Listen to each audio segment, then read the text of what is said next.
Tem esse outro ponto, né? A gente às vezes acha que negociação é uma coisa super racional, mas é um negócio muito emocional, né? Assim, a pessoa acaba tomando literalmente uma decisão contrária a ela mesma por uma questão emocional, de raiva, né? Tem esse lado do estudo também, de negociação? Você acaba se dedicando a isso também? Super, assim, acho que quando você estuda a negociação, você estuda o humano em si, né? Que eu acho que faz até uma interface muito grande com a própria psicologia, assim, para você entender da onde que ele tá vindo, da onde que tá vindo aquela tomada de decisão. Porque você só consegue, a ideia é você entender sem os seus vieses, né? Porque a gente já vai com os nossos pré-conceitos do que a gente acha, por que a pessoa está agindo da forma como ela está agindo. E o que os métodos de negociação falam é para você virar essa chave, né? Parar de ter certeza, ter a curiosidade de entender da onde que ela está vindo. Porque só assim você consegue entender as emoções, você consegue entender da onde que aquela pessoa veio, por que a tomada de decisão dela é de um jeito ou de outro. E aí, entendendo esse contexto inteiro, você tendo já se preparado, você consegue alinhar para aquele objetivo que você deseja. Então, eles falam assim que a negociação é uma conversa difícil, né? E aí, a conversa difícil, na verdade, são 3 conversas, sempre. Uma sobre quem tá certo e quem tá errado, né? Que começa por aí, eu tô certo, você tá errado. Depois sobre identidade e depois sobre emoção. Então, identidade e emoção tá sempre permeando as negociações. Seria a mesma coisa que a gente falar, eu vou numa ópera e não tem música. Seria uma negociação sem emoção. Sempre tem emoção. E como é que a gente faz para descobrir mais sobre a pessoa? Porque nem sempre, né, pegar um exemplo super prático, que acho que quem está ouvindo a gente deve ter passado por isso milhões de vezes, negociação salarial, por exemplo. Você está lá no final de um processo seletivo negociando... Geralmente é até desproporcional, porque é uma pessoa negociando com uma empresa que geralmente já tem uma política, já tem uma faixa possível e tal, não sei o que lá. Dá para conseguir mais, não dá para conseguir mais. Como é que você faz para... que dica que você daria assim? Pô, eu quero saber mais para entender se eu consigo um melhor acordo, se eu consigo alguma coisa melhor que isso. Acho que a dica de ouro é preparação. Assim, antes de você sentar na mesa, você tem que estar muito preparado para o que vai acontecer, né? Não deixar para acontecer na hora, ali no improviso. Então, se preparar antes, o que você pode fazer numa situação como essa, né? De uma negociação salarial? Primeiro, entender com quem você vai negociar. Então, quem é essa pessoa, né? Qual é a força que essa pessoa tem ali na empresa, se ela tem algum poder de mando, se ela não tem, se ela depende de outra pessoa, porque isso também faz diferença. Porque às vezes a gente está negociando com quem não tem a caneta na mão, né? Então, saber qual que é a pessoa que você está negociando. Depois, pensar qual que é a sua melhor alternativa. Então, o que você tem se você não conseguir chegar naquele acordo? Porque aí, você, sabendo o que você tem, você sabe qual que é o seu pior e qual que é o seu melhor cenário. E aí, dentro do seu pior e do seu melhor cenário, você consegue negociar naquele âmbito. E aí, como que você descobre tudo isso da outra pessoa, né? Qual que é o melhor cenário dela, o pior, e o que ela tem fora da mesa? Com as perguntas durante a negociação. Então, se preparar também antes, quais perguntas você tem que fazer para adquirir essas informações. Informação é assim... é o que mais importa, né? Então, como conseguir essas informações? Que nunca são perguntas diretas, né? Eu não vou chegar numa negociação e falar, qual que é a faixa salarial que vocês têm, né? Geralmente não, porque é que a gente chama que essas perguntas diretas são perguntas fechadas, né? De sim ou não, uma resposta certa, assim.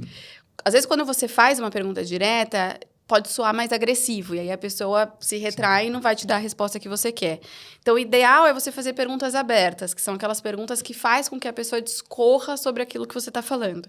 Porque aí você vai conseguindo captar as informações. E tudo isso com muita escutativa, né? Prestando muita atenção, tendo muito foco naquilo que você está falando. Porque aí você vai criando toda aquela gama que você precisa para montar esse seu mapa da negociação, que a gente chama. Uma pergunta aberta seria o quê? Como que está o momento financeiro da empresa? Exato. Perguntar de faixa salarial. Exato. Né? Sei lá, vocês têm contratado bastante gente, tem bastante vaga aberta. Isso é informação que você tem no site. Às vezes você tem todas as vagas abertas ali, né? Alguma coisa assim. Isso dá uma noção melhor pra gente disso, né? De se a empresa está numa situação melhor ou pior. Eu gostei muito, estava comentando com você, né, que eu li o livro do Chris Voss lá, o Negocie Como Se Sua Vida Dependesse Disso, e ele fala bastante dessa questão da pergunta aberta, de perguntar para outra parte, e como você espera que eu faça isso? Tipo, e deixar a outra parte discorrer, né? Isso funciona mesmo, assim? Funciona, é que a gente chama de agente de realidade, né? O Chris Voss, ele fez Harvard, né? Você deve ter visto, mas ele tem alguns posicionamentos que são meio contrários a Harvard, o que é legal, porque eu acho que te dá uma riqueza maior de ferramentas para você usar na negociação. Porque às vezes você está negociando com uma pessoa que vai funcionar muito bem as ferramentas que Harvard traz, e às vezes você vai precisar de algumas ferramentas que o Chris Voss traz. Por exemplo, uma das ferramentas que ele traz, que é o modelo de Ackermann, que eu adoro, que é uma forma de você ir subindo ou descendo as propostas, né? Super interessante. Mas isso que você me trouxe, né, de você perguntar como que é viável, a gente chama de agente de realidade. Ao invés de você falar, por exemplo, não vou aceitar essa sua proposta, é um absurdo isso que você está falando, né, que você já fecha uma porta, você fala, bom, interessante, mas como que isso vai funcionar na prática? Porque você sabe que na prática não vai dar certo, você sabe que vai ter elementos ali que não vão funcionar. Então, você induz a pessoa para um caminho, induz no bom sentido, né, você encaminha ali na sua estratégia para que ela própria entenda que aquela não é uma opção viável. E aí você vai construindo essa comunicação sem ser agressivo, né? Sem ser bélico. Sabe que eu trabalhei com um CTO, né, um diretor de tecnologia, que ele fazia isso muito com os liderados. Assim, o liderado às vezes trazia, não, vou resolver dessa forma. E aí você via que ele fazia aquela cara de assim, isso não vai dar certo. Mas ele não falava. Ele falava, tá, e como é que você resolve se tal coisa acontecer? Aí você via a pessoa, tipo, não pensei nisso, sabe? Você, não sei, não cheguei nesse ponto ainda, né? Como que... Ela veio trazer uma solução que na cabeça dela estava pronta e de repente ela descobriu que essa solução não estava mais pronta. É Sócrates, né? A gente só está repetindo o que já faziam, né, lá atrás. Como você acha que seria isso e a pessoa vê que ela não sabe nada, né? Ou não sabe nada assim, que ela não pensou naquele ponto. Exato. E isso é uma coisa que eu procuro usar também, às vezes, né? A gente recebe muita ideia no ambiente principalmente a gente de produto, todo mundo adora dar ideia para o gerente de produto. Fala, por que a gente não faz tal funcionalidade? Por que não muda a cor desse botão, troca ele de lugar?